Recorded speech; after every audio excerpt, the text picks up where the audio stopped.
اور جب ابراہیم علیہ السلام نے کہا اے میرے رب اس شہر مکہ کو امن والا بنا دیجئے اور مجھ کو اور میرے خاص فرزندوں کو بھوتوں کی حفاظت سے بچائے رکھے۔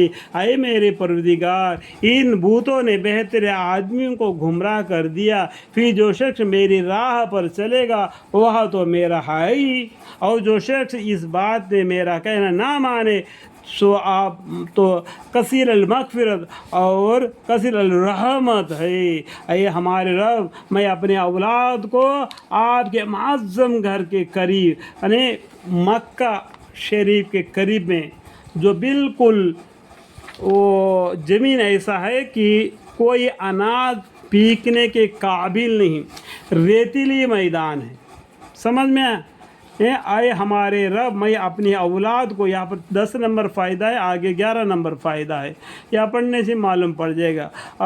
آپ کے معزہ گھر کے قریب ایک کف دست میدان میں جو زراعت کے قابل نہیں، دیکھو زراعت کے قابل نہیں، بالکل اس میں کوئی اناج نہیں پیکتا، آباد کرتا ہوں۔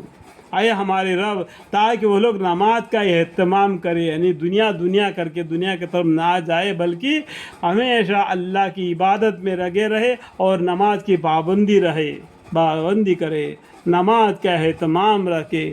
تو آپ کچھ لوگوں کو قلوب ان کے طرف مائل کر دیجئے، قلوب مطلب دل، اور ان کو محض اپنی قدرت سے پھل کھانے کو دیجئے، اللہ کے قدرت سے ان کو پھل کھانے کو دیجئے تاکہ لوگ ان نعمتوں کو شکر کرے۔ الحمدللہ رب العالمین۔ اے ہمارے رب آپ کو تو سب کچھ معلوم ہے جو ہم اپنے دل میں رکھے اور جو ظاہری کر دے، اللہ تعالیٰ سے تو کوئی چیز بھی مخفی نہیں، نہ زمین میں اور نہ آسمان میں، تمام حمد و ثنا خدا کے لیے سزاوار ہے، جسے مجھ کو بڑھاپے میں، مجھ کو مطلب کیا ہے، ابراہیم علیہ السلام کو بڑھاپے میں بچے پیدا کیے۔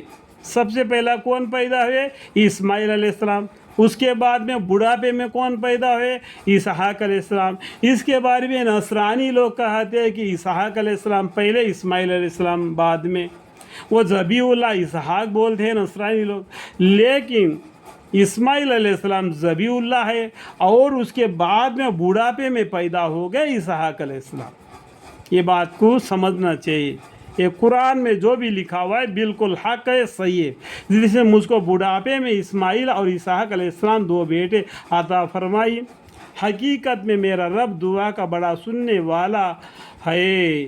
اے میرے رب مجھ کو بھی نماز کا خاص اہتمام کرنے والا رکھیے، اور میرے والد اولاد میں بھی بعضوں کو اے ہمارے رب اور میری یہ دعا قبول کیجیے، اور اے ہمارے رب میری مغفرت کر دیجئے گی، اور میرے ماں باپ کی بھی اور کل مومنون کی بھی حساب کے قائم ہونے کے دن۔ اللہم اغفر لی، اللہم اغفر